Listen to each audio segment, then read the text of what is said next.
De retour dans 18h15, toujours en direct pour le Face à la Rédac, à présent avec notre invité ce soir, Julia Burke, bonsoir. Bonsoir. Vous êtes journaliste en résidence à Allonne et on parle avec vous de la conférence qui aura lieu demain soir, c'est ça? Alors on va parler d'abord avec les collèges que vous arpentez, les collèges et les lycées, puisque pendant 3 mois, vous faites de l'éducation aux médias auprès de tous ces jeunes.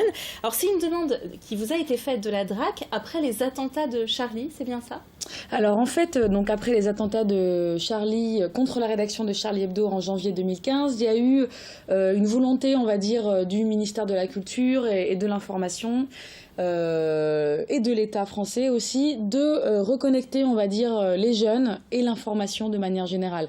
Donc il y a eu plusieurs résidences. Donc la résidence, c'est un dispositif qui est calqué sur les résidences d'artistes, où en fait, donc un journaliste part en immersion pendant un temps donné. Donc en l'occurrence, moi, c'est pendant 3 mois, donc dans un territoire pour aller à la rencontre donc des jeunes. Donc ça peut aller vraiment depuis l'école primaire jusqu'au lycée, mais aussi des moins jeunes, puisque j'interviens auprès d'autres publics à Allonne, pour parler des médias, parler de la création de l'information, parler de la presse, parler des journaux, débattre aussi autour des problématiques liées aux médias. Alors on a ce sentiment que les jeunes finalement croient un petit peu tout ce qu'ils voient dans les médias. Est-ce que ça, dans la réalité, c'est ce que vous constatez? En fait, je pense qu'ils ont aussi une manière différente de s'informer, donc différente de la nôtre, différente de celle de nos parents et encore plus de nos grands-parents, qui est aussi due à l'arrivée d'Internet et aussi à l'arrivée donc des réseaux sociaux. Donc ils s'informent quand même principalement par les réseaux sociaux, même si moi ce que j'ai quand même constaté, c'est que ils ont conscience de certaines manières que ces réseaux sociaux sont quand même moins fiables que on va dire les médias traditionnels, même si ils vont avoir plus tendance à s'informer via les réseaux sociaux que vers on va dire les médias traditionnels, donc la télévision, la radio, la presse. Après, moi ce que j'essaie de faire, c'est de leur donner des clés. Donc de leur donner des clés à ces jeunes pour qu'ils puissent s'informer de manière différente, mais qu'ils puissent aussi avoir un regard critique sur l'information qu'ils trouvent, notamment sur les réseaux sociaux. Est-ce que ça veut dire que finalement les journalistes, on les croit plus tant que ça parce que n'importe qui peut tweeter une information maintenant?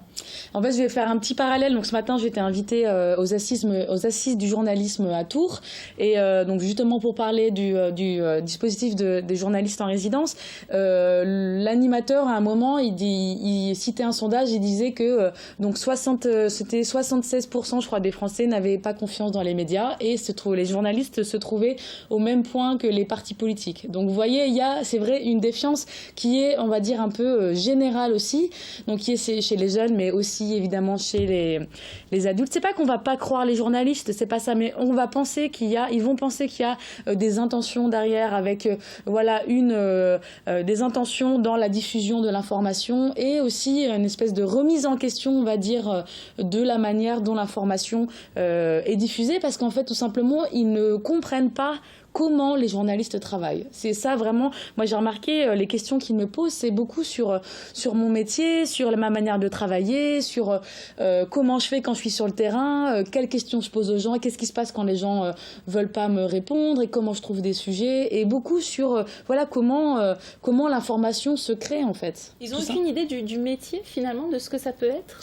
Ils ont effectivement, ils en ont aussi une vague idée, mais qui est parfois aussi assez fantasmée, parce que je pense que le métier de journaliste, c'est encore un métier qui fait un peu rêver les jeunes, je pense quand même. Mais pourtant, ils sont très loin de la manière dont l'information se crée, et dont un journal télévisé, même juste un journal télévisé comme celui-ci, je pense que même au-delà, même les adultes en fait, je pense aussi. Alors l'éducation aux médias, normalement, c'est l'éducation nationale qui doit s'en charger. Est-ce que dans la pratique, c'est fait? Alors il y a effectivement donc l'éducation aux médias et à l'information, donc l'EMI, c'est aussi effectivement une priorité donc dans les programmes donc de l'éducation nationale. Il y a un certain espace, notamment moi je travaille beaucoup avec des classes de 4e, donc les 5 classes de 4e du collège Kennedy et les 4 classes de 4e du collège Le Marin d'Allonne, où il y a effectivement des enseignements pluridisciplinaires spécialisés autour de la presse. Donc là, on a de la place, là on a des professeurs qui ont envie de travailler sur ces thématiques-là, et c'est principalement avec les élèves élèves de 4e que j'interviens et que je travaille sur voilà, la construction de l'information. Je vais les emmener faire quelques petits reportages où on part vraiment du début jusqu'à la fin, quand on voit vraiment le processus. Parce que je pense que c'est aussi en faisant qu'on se rend compte et qu'on a un regard critique et qu'on arrive à savoir aussi déterminer la pertinence d'une information en fait. Alors quand on sait le temps que passent les jeunes devant leurs écrans, que ce soit télé ou ordinateur, pourquoi est-ce que c'est urgent? Pourquoi est-ce que c'est important de faire ce que vous faites? Qu'est-ce qui vous motive? Vous craignez quelle dérive finalement? Je pense qu'il faut que les jeunes se réapproprient certains moyens d'expression, que ce soit la photographie, que ce soit l'écrit, que ce soit le son. Moi, pour donner une petite anecdote, donc hier matin, j'ai emmené donc une classe de CM1, CM2 de l'école Victor Hugo en reportage. Donc ils font un diaporama sonore, donc il y avait une équipe photo et une équipe son.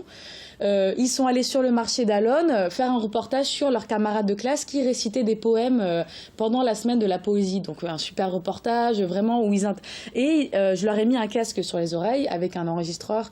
Le visage qu'ils avaient, mais c'était impressionnant parce qu'en fait, quand on a un casque sur les oreilles et un micro, en fait, on entend ce qui nous entoure de manière complètement différente. C'est-à-dire qu'on va avoir une écoute de l'autre, on va poser des questions et l'autre, il va nous parler et qu'on va l'entendre directement dans le casque. Et ça, c'est quelque chose de vraiment de très fort de voir ces jeunes-là, parce que du coup, ce qui les entoure, ça devient un terrain d'intérêt, on va dire.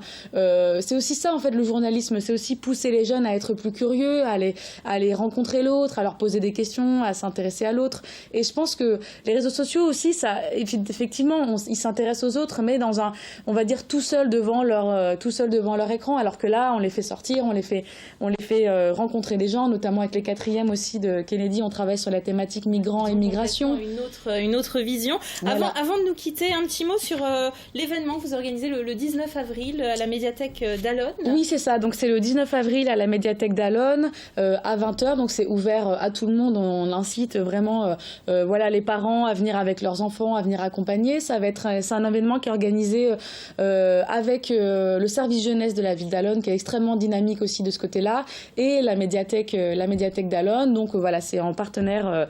Donc c'est moi avec ces 2 autres personnes, une et Aziz, on va organiser cela.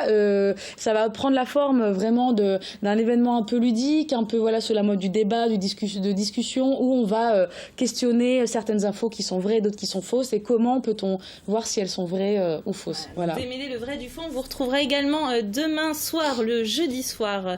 Vous ferez d'ailleurs une intervention, au club de la presse de la Sarthe au cinéma Pâté sur le thème réseaux sociaux contre médias qui croient. Merci beaucoup d'avoir accepté notre invitation. Et c'est la fin de ce Face à la Rédac. Demain, Diane, nous recevrons, je l'ai dit tout à l'heure, Alexandre Ménard, entraîneur du MSB, qui va nous parler de l'actualité très riche du MSB. Très bien, c'est la fin de cette émission. Excellente soirée à vous, à demain, 18h15.